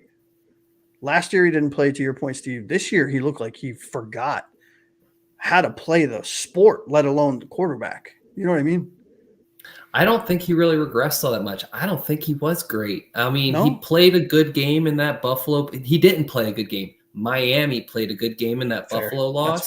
That's fair. But Skylar ultimately kind of shit the bed. Like, I'm not even sorry about that. That's the best I can say for it. I mean, once again, he didn't play with anything to lose. Yeah, his numbers aren't great. I do know that. I don't know exactly, as Anthony said, numbers don't always tell the whole story. Oh, There's very probably true. a lot of heart. There's probably a lot of heart played in those numbers that was given on a very good Buffalo Bills team. The Bills have only gotten worse, and they're still a good team. The Bills 2 years ago were a much better team than they are today, and Skylar still couldn't compete. Yeah, he was 18 for 44. He was 18 for 44, 220 yards, 1 touchdown, 2 interceptions. Now, I vaguely remember us getting some key defensive players back for that game and having them play fantastic, which kept us in the game. What I was going to add to that, though, is that Skylar was in almost the perfect position. It's what analysts always talk about young quarterbacks, especially ones who are not top-tier draft picks. Even some who are top-tier draft picks. It's he got a chance to come in and play a little bit in his rookie season. Then he got a full year to sit and do nothing but study and do nothing but look at how Tua did things, who had an MVP season, in my opinion. Do nothing but learn the playbook, right? Get familiar with his receivers, get familiar with the playbook, get familiar with the coaches. The backups tend to be another coach on the sideline, especially the veteran ones. He came in now at a time where the play calling was still very bad. Questionable, at best. But we were all screaming from the rooftop during that game. Take a shot. What have you got to lose? Just throw the ball further than 2 yards, please. Or how about just throw the ball instead of sitting there patting it, and then getting sacked, and then patting it, and getting sacked again. That was frustrating. And I do think a large part of it is the play calling. To your point, McDaniel being so confident in his system with this quarterback, and the quarterback just didn't fit it in the same way that Tua does. And it's you got to have the different systems or whatever. But they're still banking on him. So what does that say, right? Because they cut Tim Boyle and Huntley went on IR, and we added CJ Beathard to the practice squad, and he just got sniped. So oh, he did get sniped? He did, yeah. So now we're down to just Skylar Thompson again. That's our only other quarterback. So that's what we're banking on again. He's got to be a practice genius. You know what I mean? He's got to be a stud in practice or something. I mean, he must be. Right? When either that or he hired a PI to get some, which is our very famous line here, but he's got some dirt on someone, Yeah. Nickel City, thanks for showing up. Mr. Snickle Fritz as well. I'm sorry I didn't give you a call out before. Keith's fine. Just taking a day. It's on the injured list today. Not injured, though. So what do they call that? The NFI. He's on the NFI list today. Yeah. So I think, the thing that I've noticed the most about this team when it comes to how did we get here is to go back to the roster construction thing is looking at the Lions and how they build things. I feel like they've built things. I feel like the Lions have built things very well recently. The Rams have built things very well, right? I'm not going to go to Kansas City because they build things different from everybody else just because they can. But the things I've noticed they do is that they bring in these guys who are high IQ football players with a passion for the game, and maybe they're not the most athletically gifted, but they know what situation is happening on the field at all times, and they're able to adapt to it. And when we talk about guys that we've gotten rid of, even to go to the offense like Mac Hollins, right? And Trent Sherfield, who we had come in and play some valuable snaps for us last year. And we're missing River right now, I understand. But River's another one of those guys that I would put in that bucket of high IQ, not the most athletic, but can make a play for you in a big moment. And Andrew Van Ginkel, right? Ugh. We seem to focus more on glitz and glam than we do on the football, right? Maybe it's part of being in Miami. Everybody who wants to come to Miami is interested in that Miami nightlife, that glamorous lifestyle. But if you're going to build this team, man, you need to have the playmakers who are not the glitz and glam. You need to have the guys, the lunch pail guys, as I think a lot of analysts call them that, right? You need to have these blue collar lunch pail guys that come in and do the dirty work and aren't always looking for the attention of the camera. And I just don't see a lot of that. Calais Campbell got me pumped because I feel like he is the perfect persona for that. But then you bring in Odell, who is, I'm sorry to say, useless. He misses so much time. And then he goes and what?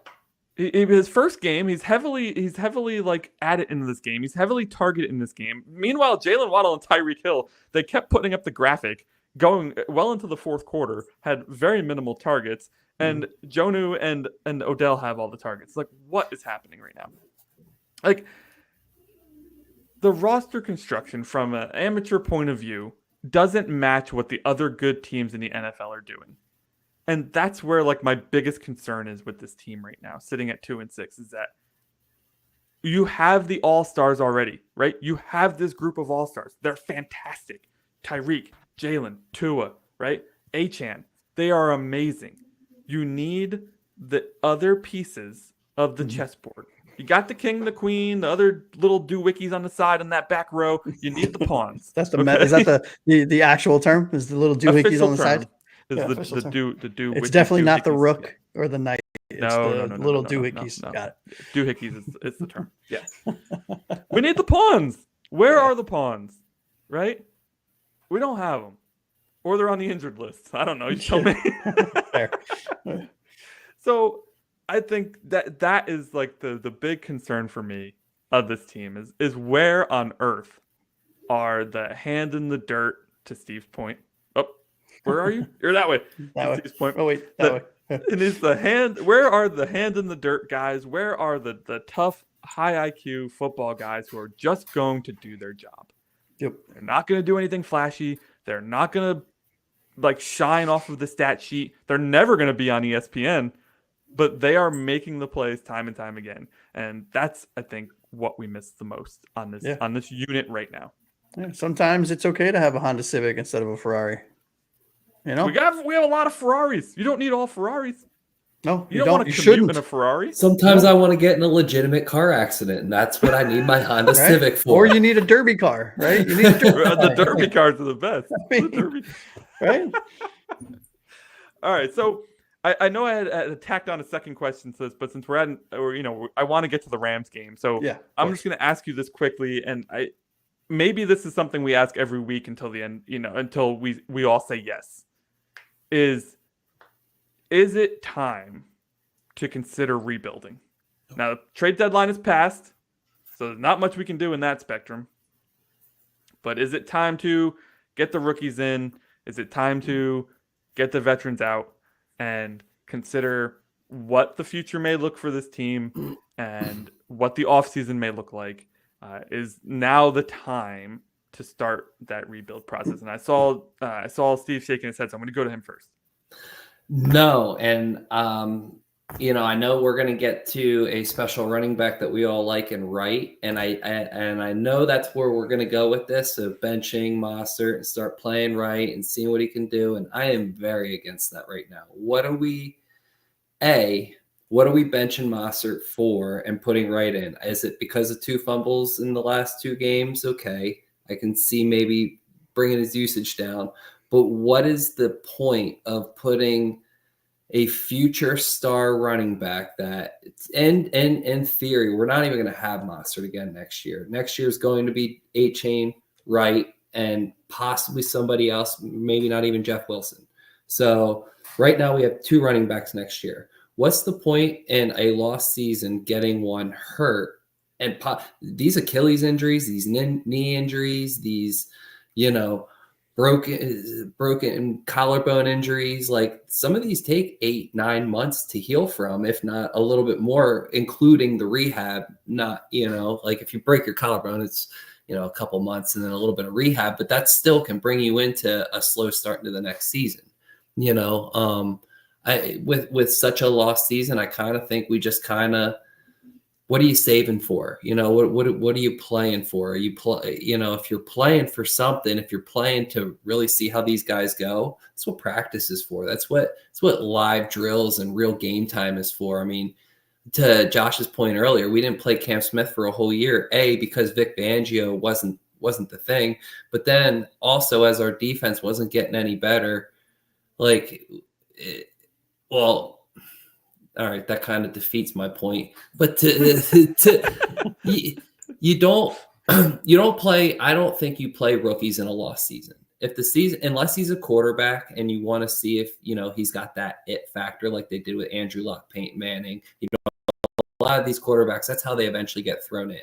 But your skill position players, you're not necessarily looking for a savior at running back. We're not really necessarily looking for a savior at wide receiver. We're not necessarily, and that's where we have another rookie. We have rookie receiver, we have rookie corners, and I wouldn't mind seeing Patrick Paul get some playing time, but he's due. Jones has been playing okay. He's not necessarily. Paul's not a guard. I don't see sitting Armstead or Jackson. So where exactly do you play Paul? Do you sit Armstead? I don't think so. He's worth too much. You pay him too much. We've paid him enough to sit. Do you sit Jackson? I don't think so. Jackson's playing probably the best ball he's played on the line, not just this season, but possibly in his career. Jackson's been a stud lately. So the whole offensive line has been awesome. Yeah. You don't mess with that. So I don't think you play Paul. And then on the defensive end of the ball, you got, is Storm Duck a rookie? He is. Yeah.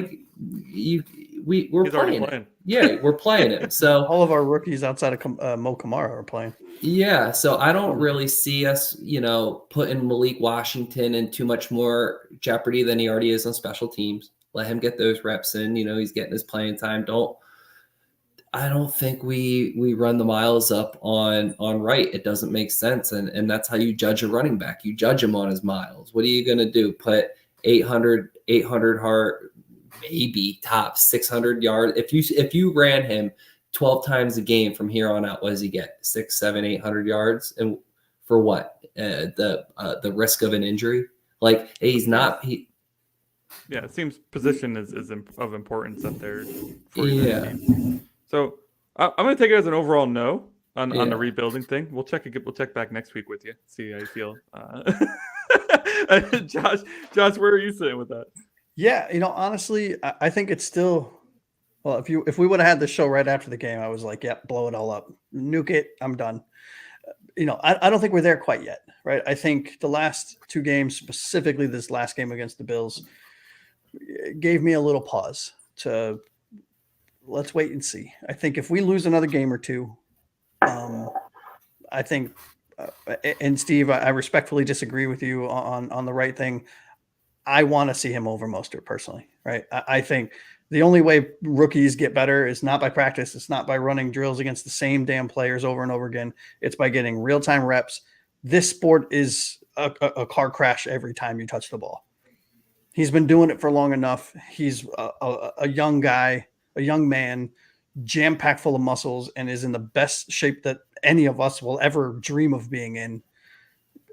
Look, you got to get these rookies. You have to know what they are, because if they're not good, you can replace them sooner instead of holding on to them, foregoing a potential star at the position, for example, like the Boise State running back. I'm not saying we would ever draft a running back in the first round or second round again, but especially with what we have. But if you know that Jalen Wright isn't it, right? If you give him playing, like significant playing, not even significant playing, if you split the carries between what Mostert normally gets, and then you cut those in half and give half of them to Jalen Wright, by the end of the season, you know if Jalen Wright is an NFL football player or not. You know it unequivocally. Yes, he could get injured. Well, he could get injured next year. He could get injured in the offseason. He could get hit by a car tomorrow. He could fall down the stairs. He could twist an ankle. He could choke on some cereal. I mean, anything could happen. You have to know what you have, in my opinion. You have to know what you have in these rookies. We know Chop started off rocky. If we held on to him, we would have still, he's defensive player of the year potential. Well, we know that that's not the case anymore, right? He's a raw player. He needs time to play against other teams, see things, to feel things, to learn on the job. That is how these NFL players, in my opinion, get better. We're playing pretty much all of our other rookies. Why not? You know what I mean? We have to use this, albeit a lost season potentially, because there is still Can I add a question quick? Sure. Just to pass right back to you, and then you could take it right back. But do you think that the Dolphins don't know what they have in right already? I mean, every time he's touched the ball, it's been a pretty positive play. Sure, I don't really think there's too many questions around what you have with that running back. But how do we know that? How do we know what he is? Because we've given him touches. And we need to see if he can sustain it. We need to see if he can block better. We need to see his play recognition. We need to see him being able to pick up a blitz, recognize a blitz, be able to have game tape and to be for coachable moments, real live bullet, in my opinion, real live bullets to see, hey, this hole was open. Why didn't you cut this back? What were you seeing? Why didn't you make that play? Because you missed this hole. Oh, why didn't you catch that ball? Or why did you go out why did you step out of bounds here instead of trying to get 5 extra yards? Or what was your thought? You can't do that in practice. But when you have live game footage, these players learn by playing. You learn a lot by watching and taking mental reps and all that other stuff. But and for all intents and purposes, for everything that I've heard, they learn the most on the job. And I'm not saying that he is a starter right now. I'm not saying that he's better than A-Chain or that he ever will be better than A-Chain or that he's even better than Mostert. I think he is, but you have to give him some. And 3 carries a game just ain't it for me.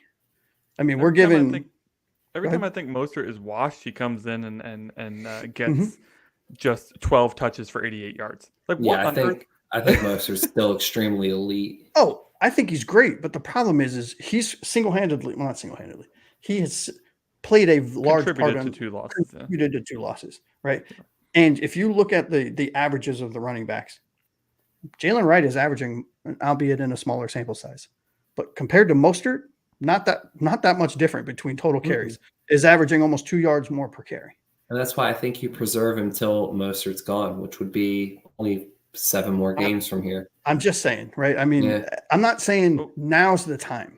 Yeah. But I'm saying if we continue to lose 1 or 2 more games, the season's over. I mean, even if we were to run the table, if we lose 2 more games and we're 2-8, we could run the table and we're still not making the playoffs. How shitty would you feel knowing the season's over and then he goes down with a year-long injury, kind of like a Jalen Phillips? How it's part of the game, dude. We have to move on to Rams, but I do understand the point there. It's running backs, especially. There's a lot of wear and tear.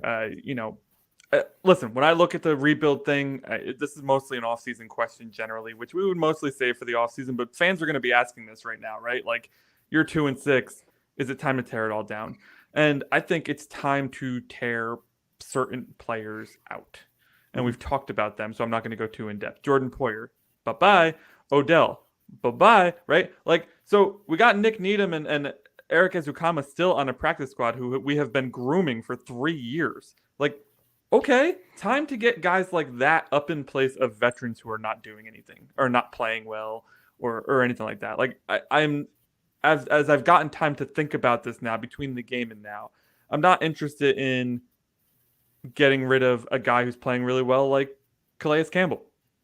But I am interested in getting rid of veterans who have been a detriment to the team.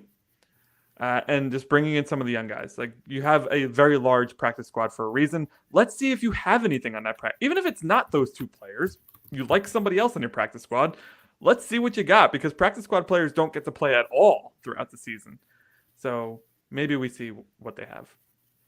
Yeah, I don't think we're there yet, but a couple more losses, we might be having a different conversation between the 3 of us. I mean, 1 more loss, we're out of it, I think. So? Because you're 2-7, then okay. That's fair. So before we get to the Rams, the Nickel City Mafia says Chop looked good, such a quick start. Dawkins was like, who is this young man with the fast wheels? Absolutely.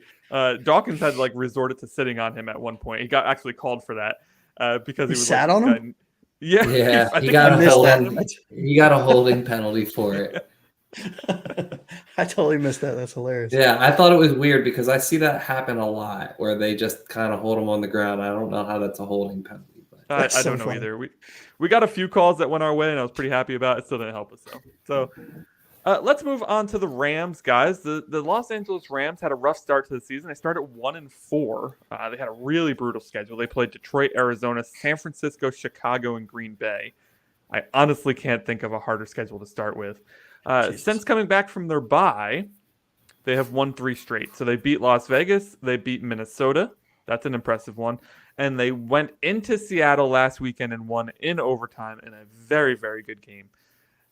They got Cooper Kupp back. They got Puka Nacua back, getting healthy just in time for the Dolphins on Monday night. ESPN, 8:15 p.m. Eastern Time. Lucky us.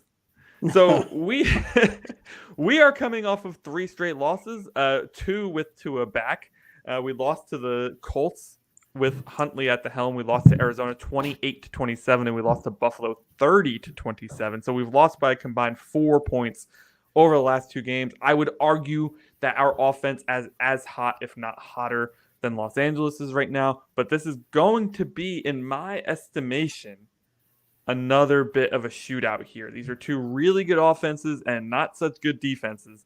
They no longer have the man in the middle there terrorizing quarterbacks. But they do have that rookie whose name I'm blanking on right now. Fisk and Verse.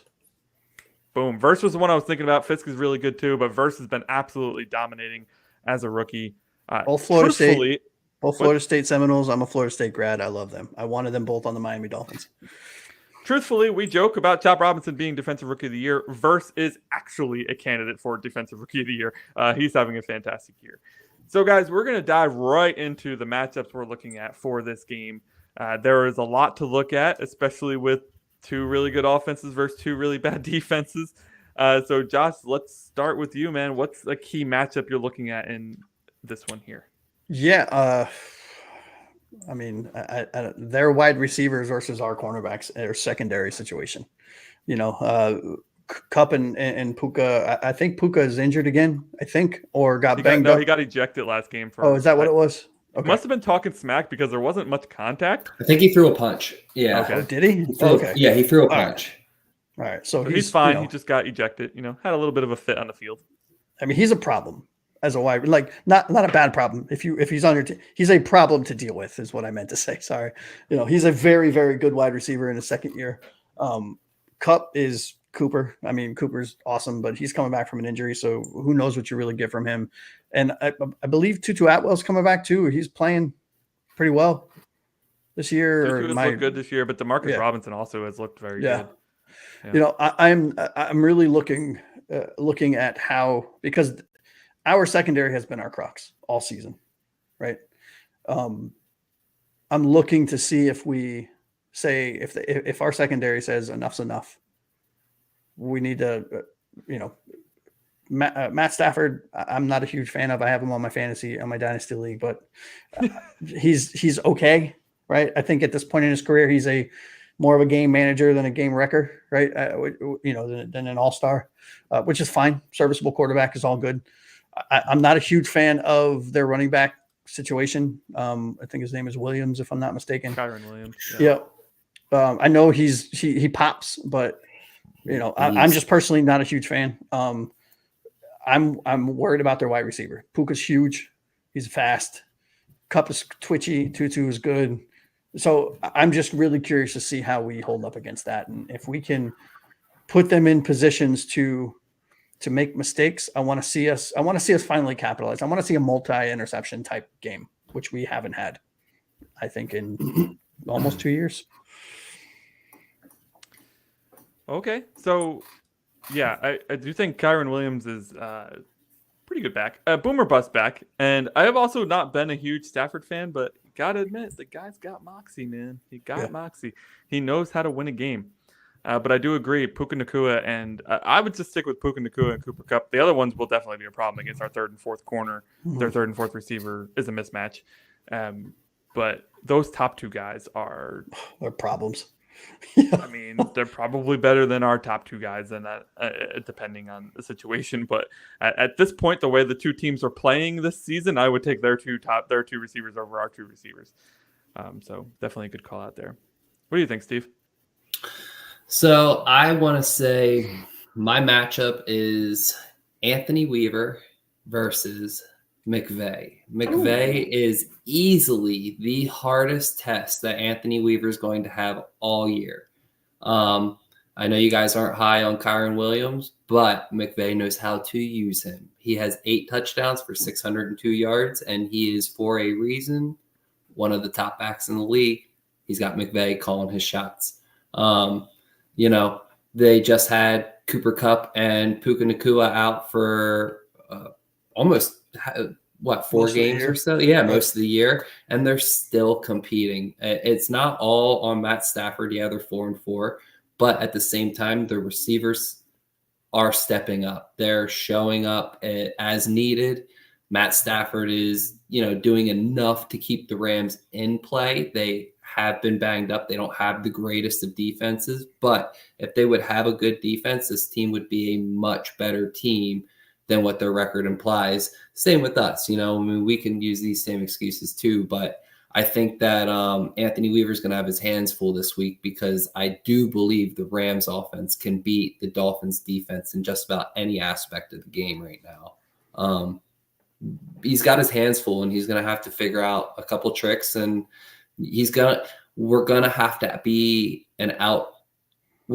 outcoach the Rams to beat them. I don't think our players on defense are going to outplay the players on their offense. Yeah, really good point. I think Kyron Williams is a guy I wasn't super high on coming into this year.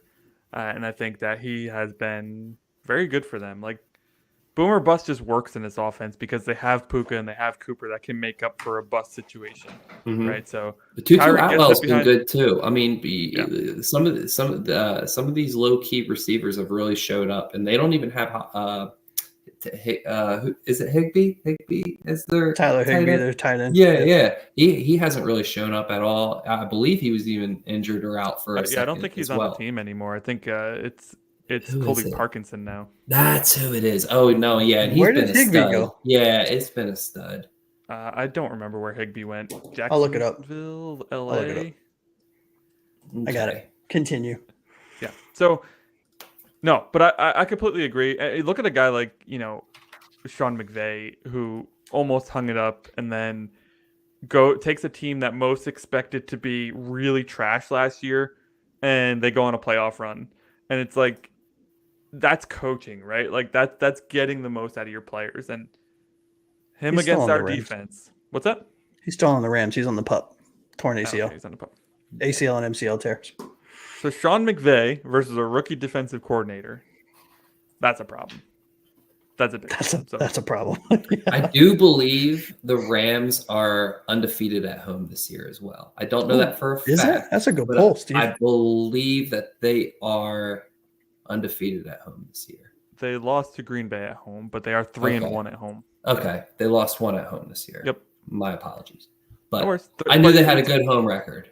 It's still a good poll. They're 1-3 on the road, 3-1 at home. So they're definitely significantly better at home, which is where we are facing them. So naturally, we're playing in our Achilles heel on primetime at their house. That's great. Yeah.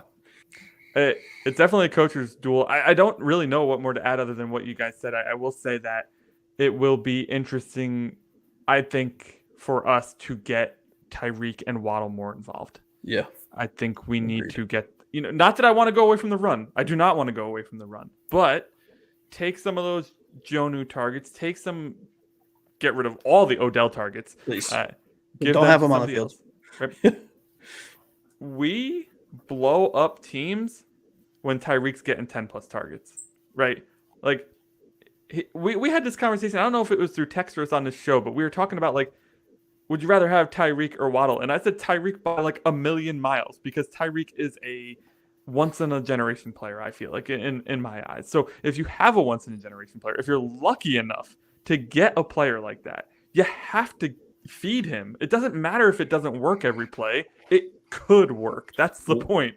So I want to see them get the ball to Tyreek Hill more. This is a defense that's vulnerable, as you guys both mentioned. Not putting up the best of numbers, not putting up the best statistical season. They got romped by Arizona 41-10 in week 2. So if you thought our game was bad against them, look at that. Generally speaking, though, this is a very well coached team, and that's ultimately what it's going to come down to: is can we keep up with that? Can we outmatch them? I got some quick stats for the fans if we have time for it. If we don't, totally fine. Sure. Yeah. All right. So the Rams for the season. Here's some seasonal stats between the Rams and the Dolphins.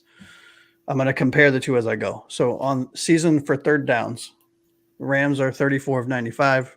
Dolphins are 41 of 109. Rams average 5.1 yards per play this season. The Dolphins are at 4.9, albeit with an asterisk because Tua hasn't been here. The Rams average 7.2 yards per pass. The Dolphins are at 6.6. The Rams are at 3.8 yards per rush for the season. We're at 4.4. They're 11 for 13 on field goals. We're 14 of 18. They have 17 total sacks. We have 20. It's a pretty close matchup. It's a very most glaring thing about that, though, is how many third downs we've had and how little we've converted. Yep, that's all backup quarterbacks because I looked it up. No, I know it. I know what it is, but it's just that is really bad. 41 of 39, fellas. Sorry, 41 of 109. 109. Yeah, it's worse than that. 41 of 39 is a really good percentage. It's 105. I'll take that. Math. Yeah. I just remembered, though, one matchup I did want to call out, and it's amazing to me that this is one of the least sacked quarterbacks in the league because this offensive line is in shambles. It's consistently hurt. I think they got 2 guys on IR. One guy's potentially not playing this weekend. I think they're right tackle. This is an opportunity for our pass rush to get right. This is an opportunity for Chop to follow up a good, game with a good game. This is an opportunity for Calais Campbell to really disrupt yes, Stafford is amazingly good at getting rid of the ball. Obviously, he's only been sacked 17 times. That's top 10 in the league. But that's not because he has a top 10 offensive line, fellas. Not in the least bit. So if our offensive line can get in there, or our defensive line, sorry, their offensive line. I just want to see some pass rush. I feel like I've been yelling it from the rooftop. I was going to yell it from the rooftop last week, but I couldn't be here, so I'm yelling it now. Where is the pass rush? That's what wins games, putting pressure on the quarterback. That's how we beat Brady. So let's do it against somebody else, right? We love it. We have Calais Campbell for that. Yep. All right, if you guys have anything to add, please hit us up in the comments below. We do read all the comments, and I usually try to reply to all of them, too, if I see them in a timely fashion. So this weekend, Monday Night Football, the 2-6 Miami Dolphins at the 4-4 Los Angeles Rams. We will see you next Wednesday to let you know how that game went. Hopefully we are 3-6 at that point. But if we're 2-7, this may be a very different show. For Steve, Mr. Hand in the Dirt, I don't know which way he is. He's up there. Nope, that way. Yeah. Josh Aqua Ace, which is this way. And myself, Anthony Pinzone. This has been another episode of Phins Forecast. Guys, thank you so much for joining us. It was great having a chance to talk to you. And we will see you next Wednesday. Fins out, guys.